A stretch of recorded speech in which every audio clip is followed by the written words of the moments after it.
Assalamualaikum warahmatullahi wabarakatuh. Saya Imas Linda Ningsi dari kelompok 7 dengan NPM 201913500-216. Assalamualaikum warahmatullahi wabarakatuh. Nama saya Robiatul Adaliyah, NPM 2019-135000257. Perkenalkan, nama saya Sanica Nadir dari NPM 2019-13500-199. Baik, saya akan menjelaskan tentang uji homogenitas dapat dilakukan dengan ada dua cara, dengan cara uji F. F itu Pfister, persamaan dua varians, dan yang kedua uji Bartlett. Pengertian uji homogenitas ialah atau uji kesamaan dua varians atau lebih. Hal ini bertujuan dalam pemilihan rumus yang akan digunakan dalam perhitungan pengujian homogenitas dilakukan dalam rangka menguji kesamaan varians setiap kelompok data. Uji F. Fisher. Pengujian homogenitas dengan uji F dapat dilakukan apabila data yang akan diuji hanya ada dua kelompok data atau sampel. Uji F dilakukan dengan cara membandingkan varian data terbesar dibagi varians data terkecil. Nah, untuk langkah-langkah melakukan pengujian homogenitas dengan uji F atau uji Fisher, yaitu yang pertama kita menentukan taraf signifikasi alfa untuk menguji hipotesis. Hipotesis 0 yaitu varian 1 sama dengan varian 2 atau semua populasi mempunyai varian yang sama atau homogen. Nah, untuk hipotesis 1 yaitu varian 1 tidak sama dengan varian 2, yang berarti ada populasi yang mempunyai varian yang berbeda atau tidak homogen. Dengan kriteria pengujian yang pertama yaitu terima hipotesis 0 jika F-nya itu Fisher ya, F hitung kurang dari F tabel. Nah, yang kedua, tolak hipotesis 0 jika F hitung lebih dari F tabel. Nah, selanjutnya langkah yang kedua yaitu kita menghitung varian tiap kelompok data, menentukan rumus varian. Nah, untuk rumusnya bisa teman-teman lihat ya. Nah, langkah selanjutnya yaitu langkah yang ketiga, yaitu kita menentukan nilai F hitung dari varian X dan Y dengan rumus F hitung sama dengan varian terbesar dibagi varian terkecil. Langkah yang keempat yaitu kita menentukan nilai F tabel untuk taraf signifikasi alfa. DK itu derajat kebebasan ya. DK1 sama dengan DK pembilang sama dengan NA dikurang 1, dan DK2 sama dengan DK penyebut sama dengan NB dikurang 1. Nah, dalam hal ini NA itu banyaknya data kelompok varian terbesar atau pembilang, sedangkan NB yaitu banyaknya data kelompok varian terkecil atau data penyebut. Nah, langkah yang kelima atau langkah yang terakhir dari uji Fisher yaitu kita melakukan pengujian dengan membandingkan nilai F hitung dengan F tabel. Nah, jika F hitungnya kurang dari F tabel, nah itu berarti homogen. Begitupun sebaliknya jika F hitungnya lebih besar dari F tabel, nah itu berarti tidak homogen. Nah, untuk yang lebih jelasnya lagi, teman-teman bisa simak contoh soal berikut ini. Selanjutnya di sini ada contoh soal. Untuk contoh soal dari uji Fisher, Langsung masuk saja untuk nomor pertama, yaitu lakukan pengujian homogenitas dari kedua kelompok tersebut. Di sini kita akan menguji apakah dua kelompok tersebut termasuk homogen atau tidak. Di sini kita langsung bisa memperhatikan pada dua tabel tersebut. Di sini ada nilai kelompok A dan kelompok B. Kita lihat di kelompok A, yaitu nomor responden itu dari 1 sampai 8. Untuk kelompok B itu jumlah respondennya itu ada 9. Untuk responden pertama pada kelompok A itu ada 2, yang kedua ada 3, yang ketiga ada 4, dan seterusnya. Untuk kelompok B yang pertama itu ada 3, yang kedua itu ada 4, yang ketiga itu ada 2, dan seterusnya. Lalu bagaimanakah cara menjawab soal tersebut? Nah, di sini kita akan bahas untuk cara menjawab soal tersebut dengan langkah-langkah. Yang pertama kita hitung mean atau rata dari dua varian kelompok data. Yang pertama itu kita cari rata-rata dulu atau mean dari kelompok A. Di sini rumusnya itu kita bisa lihat di samping, XA bar sama dengan sigma SA per NA. Maksudnya itu sigma XA itu adalah jumlah dari data A. Kita bisa lihat untuk jumlah dari data A ada 44 untuk XA-nya. Lalu NA itu jumlah respondennya. Di situ ada berapa? Jumlah responden atau jumlah kelas. Di situ ada 1 sampai 8, berarti jumlahnya ada 8. Maka sigma XA per NA sama dengan 44 per 8. Maka kita akan mendapatkan mean-nya itu 5,5. Setelah kita mendapatkan nilai rata-ratanya, kita bisa melihat pada tabel kelompok A itu ada rumus XI min XA bar tutup kurung kuadrat. Bagaimana cara mencari data tersebut? Kita bisa memasukkan angkanya, yaitu untuk XI-nya ini di situ kan ada XA ya, yang 2, 3, 4, 5 dan seterusnya. Nah, XI itu maksudnya yang data keberapa? Misalkan yang pertama, XI-nya itu kan ada 2, berarti 2 dikurang XA bar. XA bar itu tadi kita sudah mencari, yaitu dapat 5,5. Berarti XI min XA bar tutup kurung kuadrat sama dengan 2 dikurang 5,5 tutup kurung kuadrat. Nah, kita akan mendapatkan hasilnya itu 12,25. Lalu lanjut untuk data kedua, yaitu ada 3.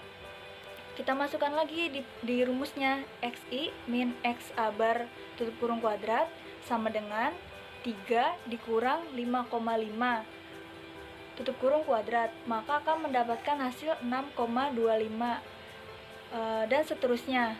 Tinggal masukkan yang tadi XI-nya XA itu jadi XI, lalu dikurang dengan rata-rata tutup kurung lalu dikuadratkan, maka akan mendapat hasilnya dan seterusnya.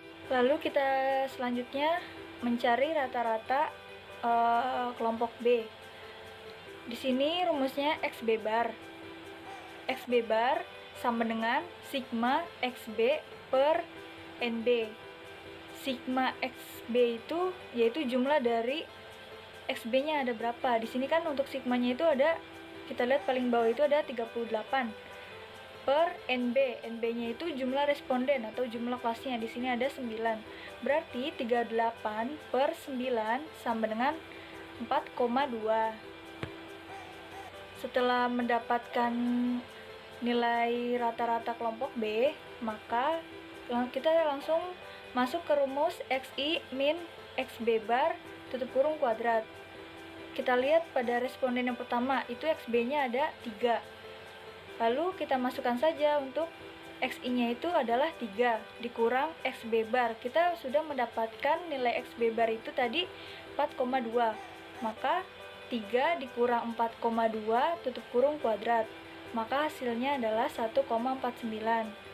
Lalu pada responden yang kedua itu XB-nya itu ada 4. Kita masukkan saja lagi untuk XI-nya, berarti 4 dikurang 4,2 tutup kurung kuadrat, maka hasilnya adalah 0,05. dan seterusnya sampai kelas yang ke-9, yaitu ada 6. Maka 6 dikurang 4,2 tutup kurung kuadrat, maka hasilnya adalah 3,16. Setelah mendapatkan rata-rata dari dua kelompok tersebut, maka kita harus mencari varian dari data kelompok A dan kelompok B. Di sini ada rumusnya, itu untuk kelompok A itu X kuadrat A sama dengan sigma buka kurung XI min XA bar tutup kurung kuadrat per NA min 1. Ini untuk rumus mencari variannya ya pada uji F.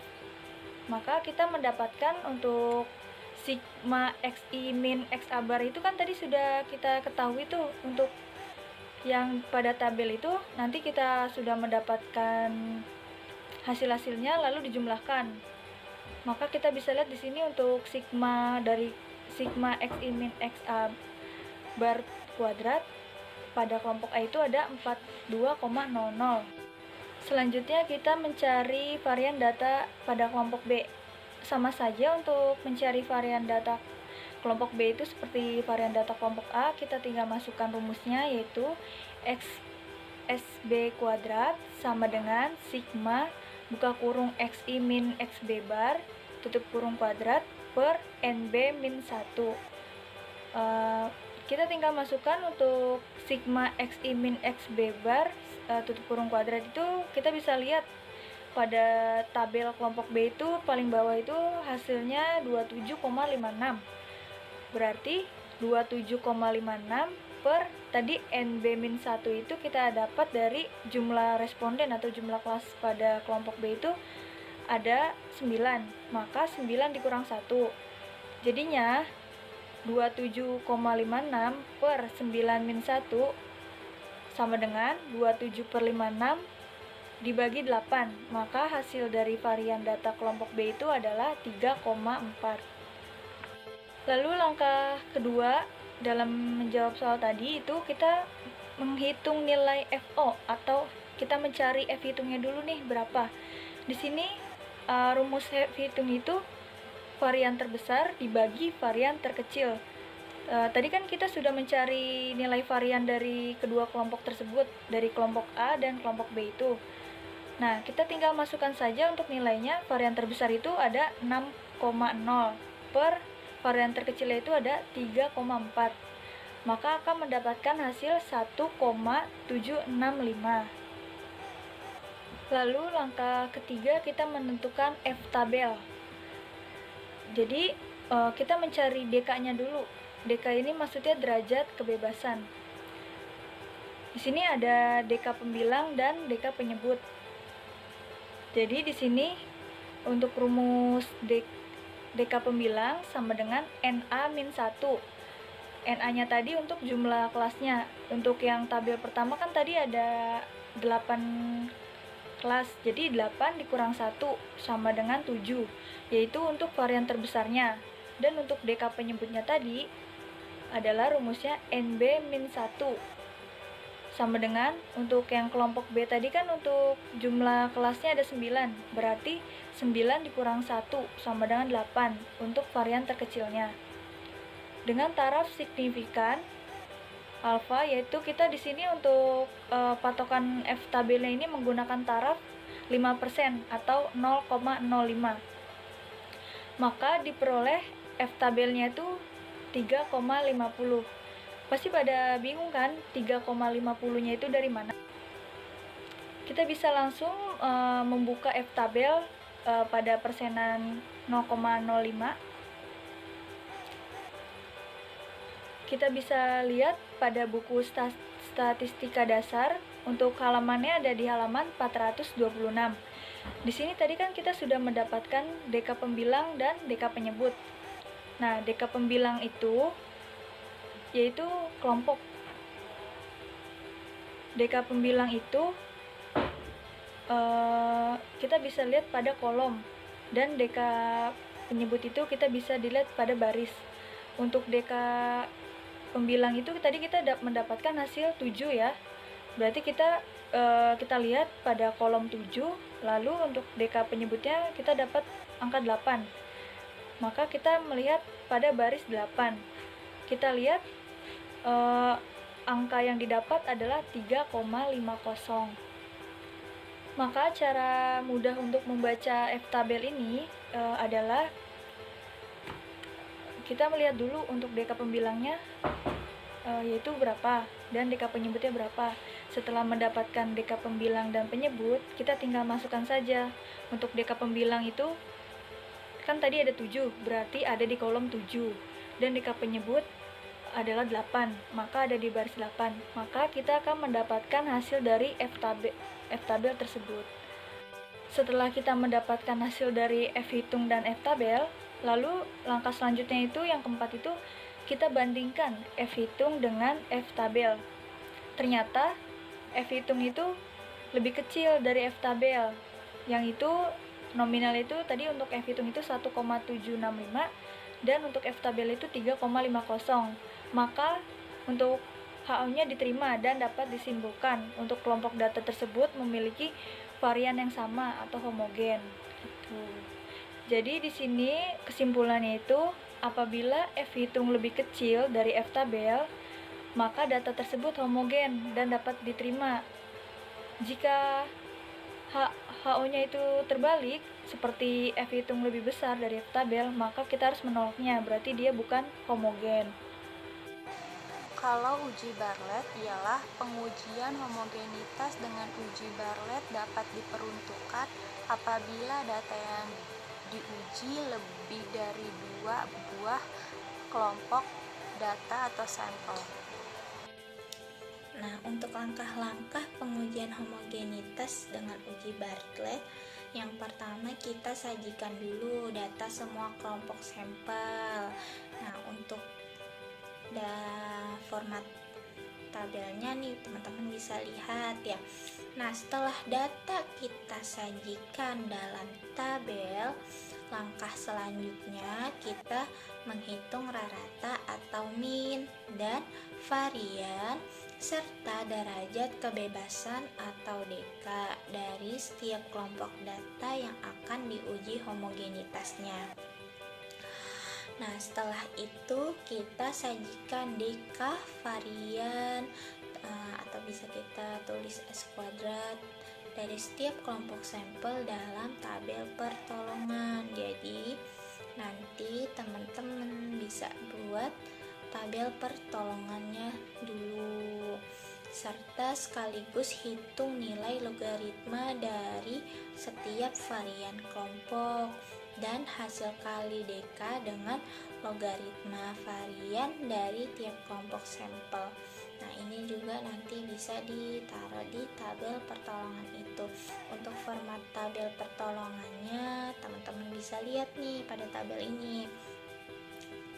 Nah, setelah buat tabel pertolongannya, langkah yang selanjutnya atau langkah yang keempat, kita hitung varian gabungan dari semua kelompok sampel. Nah, untuk rumusnya juga udah ada nih, bisa dilihat, yaitu S kuadrat atau varian ya, tadi S kuadrat itu sama dengan jumlah deka dikali S kuadrat atau varian dibagi jumlah deka. Karena tadi kita udah buat tabel pertolongannya, jadi nanti tinggal dimasuk-masukin aja angka-angkanya karena udah ada di tabel pertolongan sebelumnya. Nah, langkah yang selanjutnya yaitu kita hitung harga logaritma varian gabungan dari dan harga satuan Bartlett atau B dengan rumus log S kuadrat dikali jumlah deka. Nah, itu juga nanti tinggal dimasukin aja, dilihat dari tabel pertolongannya juga. Nah, untuk langkah yang ke-6 kita hitung C kuadrat, hitung dengan rumus nih, bisa dilihat rumusnya juga ya, udah ada. Nah, selanjutnya yaitu langkah ke-7. Nah, langkah ke-7 ini kita menentukan C kuadrat tabel data di langkah ke-6 kita tentukan C kuadrat hitungnya. Sekarang langkah ke-7 kita tentukan C kuadrat tabelnya. Pada taraf nyata alfa sama dengan 0,05 dan DK sama dengan K dikurang 1. Nah, dalam hal ini K merupakan banyaknya kelompok sampel. Nah, untuk langkah yang selanjutnya yaitu langkah ke-8 atau langkah yang terakhir dari uji Bartlett ini, yaitu kita menguji hipotesis homogenitas dari data dengan cara membandingkan nilai C kuadrat hitung dengan C kuadrat tabel. Nah, untuk kriteria pengujiannya ada 2 juga seperti uji Fisher tadi. Nah, yang pertama, tolak hipotesis 0 jika C kuadrat hitung lebih dari C kuadrat tabel. Nah, yang kedua, terima hipotesis 0 jika C kuadrat hitung kurang dari C kuadrat tabel. Nah, untuk hipotesis yang diuji adalah hipotesis 0, yaitu varian 1 sama dengan varian 2 sama dengan varian 3 dan seterusnya, tergantung dari jumlah banyaknya kelompok sampel atau data tersebut ya. Nah, kan karena uji Bartlett itu kan lebih dari 2 sampel ya, bisa 3, bisa 4, bisa 5. Nah, itu jadi harus sama atau semua populasi mempunyai varian sama. Nah, itu berarti homogen. Nah, untuk hipotesis 1 yaitu ada populasi yang mempunyai varian berbeda atau minimal 2 ragam populasi tidak sama. Nah, itu berarti tidak homogen. Nah, untuk lebih jelasnya lagi bisa disimak dari contoh soal berikut ini. Lalu yang kedua masuk contoh soal dari uji Bartlett. Di sini untuk soalnya itu hasil belajar matematika dari 3 kelompok sampel yang belajar pada pagi, siang, dan sore hari seperti berikut. Apakah ketiga data tersebut homogen? Jadi kita di sini kita tentukan dari 3 kelompok ini apakah dia termasuk homogen atau tidak homogen. Di sini ada 3 tabel. Yang pertama itu kelompok A yaitu kelas pagi, dan kelompok B itu siang, dan kelompok C itu sore.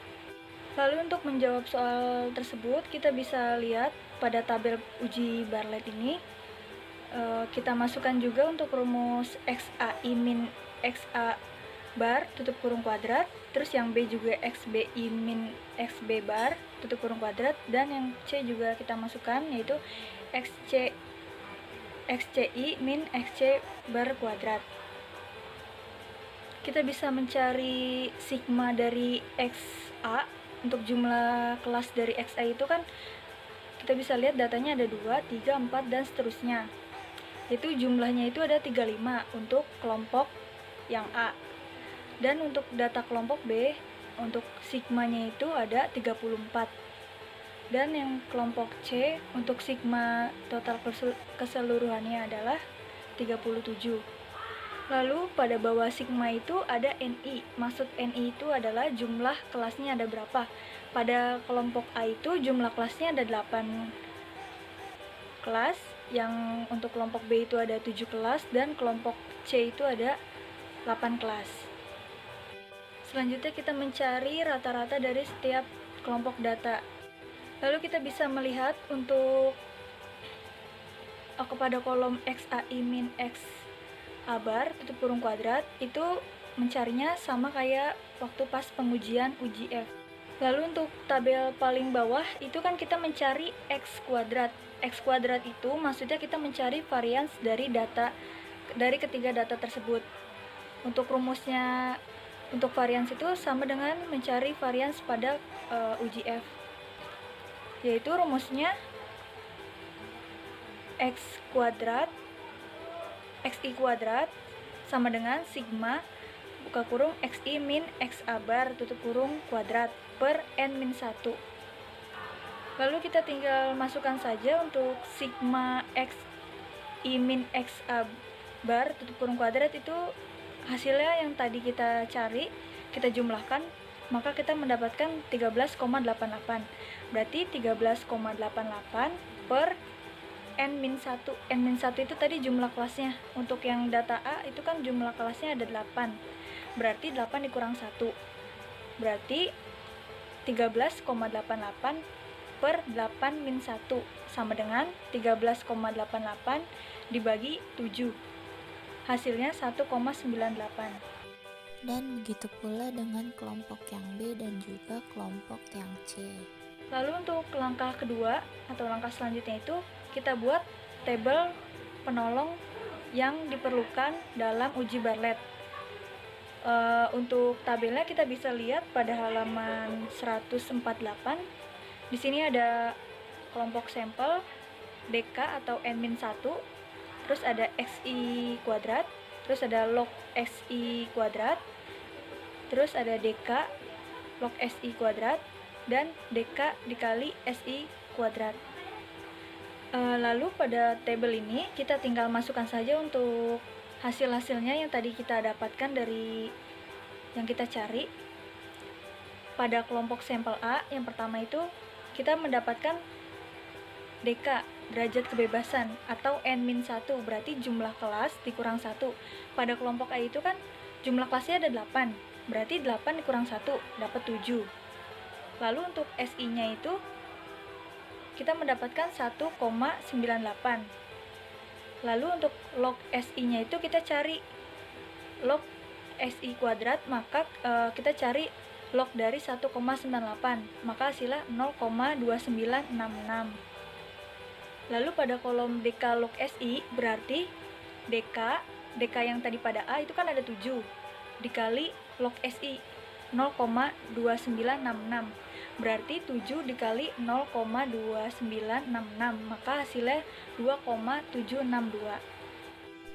Nah, begitu pula dengan kelompok yang B dan juga kelompok yang C. Setelah mendapat dari ketiga sampel tersebut, kita jumlahkan atau kita kasih tanda sigma. Untuk yang disigmakan itu hanya DK, lalu ada kolom DK log SI kuadrat dan kolom DK dikali SI kuadrat. Untuk DK-nya itu, sigmanya itu ada 20, untuk DK log SI kuadrat itu ada 3,9928, dan untuk kolom DK SI kuadrat itu 32,63. Lalu untuk langkah selanjutnya yaitu langkah ketiga, kita hitung varian gabungan dari semua kelompok sampel.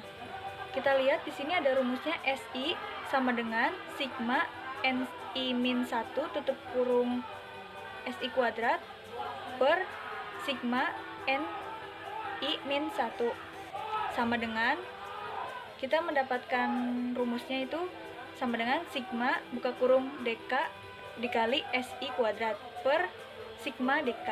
Kita tinggal masukkan saja. Lalu langkah selanjutnya, langkah yang keempat, yaitu hitung logaritma varians gabungan dan B.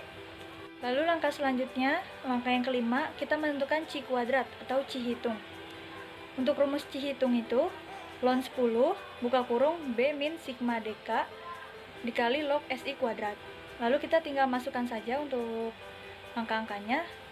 Kita mencari ln 10. Ln 10-nya itu kita dapat 2,30. Lalu pada langkah selanjutnya yaitu langkah yang keenam, kita menentukan Ci kuadrat tabel. Lalu untuk kesimpulannya itu kita mendapatkan Ci hitungnya itu 0,477 dan Ci tabelnya itu 5,99. Ternyata Ci hitungnya ini lebih kecil dari Ci tabel. Kita masukkan angkanya nih ya. 0,477 ternyata lebih kecil dari 5,99. Maka HO dapat diterima bahwa dari ketiga kelompok tersebut memiliki varian yang sama atau homogen. Nah, di sini ada latihan soal dari PPT kami untuk kalian yang berjumlah 2 soal. Sekian materi yang bisa kami sampaikan. Wassalamualaikum warahmatullahi wabarakatuh.